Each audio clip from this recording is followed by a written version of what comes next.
Morning students, ma'am ने आपको आपकी भाषा माधुरी बुक का पार्ट 6 पहली बारिश कविता को करवाया था और उसके शब्दार्थ और प्रश्न उत्तर को भी करवाया था। आज हम इसकी बैक एक्सरसाइज अर्थात पूरक अभ्यास को करेंगे, जिसमें पहला प्रश्न है कविता की पंक्तियां पूरी कीजिए।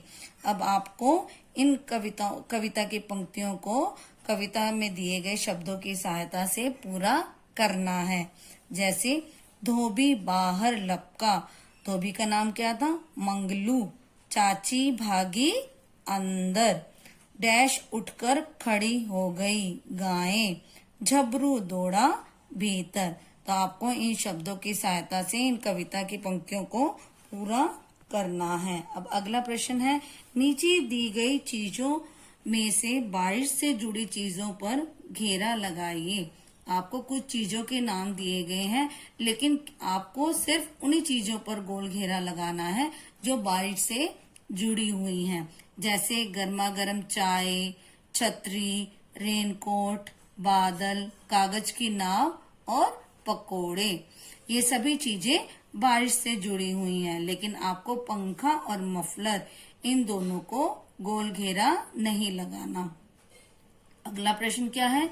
वर्षा ऋतु में आने वाले हिंदी महीनों के नाम लिखिए। जब वर्षा ऋतु होती है तो जो महीने आते हैं हमें उनका हिंदी में नाम लिखना है। जैसे श्रावण, श्रावण का क्या कहते हैं? सावन। भाद्रपद, भादो। अब अगला प्रश्न हमारा क्या है? नीचे लिखे शब्दों के समान अर्थ वाले शब्द कविता में से ढूंढकर लिखिए। आपको कुछ शब्द दिए गए हैं, लेकिन उनके जैसे समान अर्थ वाले शब्द कविता में भी दिए गए हैं। आपको उनको ढूंढकर लिखना है।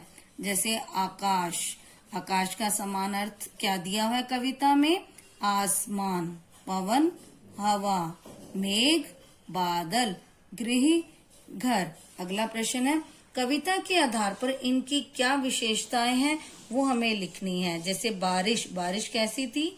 घनघोर। कपड़े सूखे, हवा ठंडी और बादल कैसे थे? काले। अब भीगी हवा के झोंके अपने पीछे पीछे लाए। अब आपको पीछे पीछे शब्द का इस्तेमाल करते हुए दो वाक्य बनाने हैं। जैसे पहला वाक्य पुलिस चोर के पीछे पीछे भागी।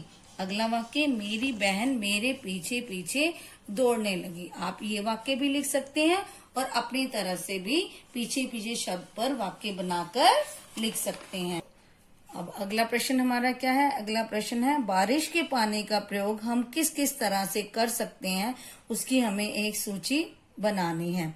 जैसे बारिश के पानी को हम खेतों में सिंचाई के लिए प्रयोग कर सकते हैं, पशुओं को पिलाने के लिए, बिजली बनाने के लिए और पेड़ पौधों में डालने के लिए और बैटरी में डालने के लिए हम बारिश के पानी का प्रयोग कर सकते हैं।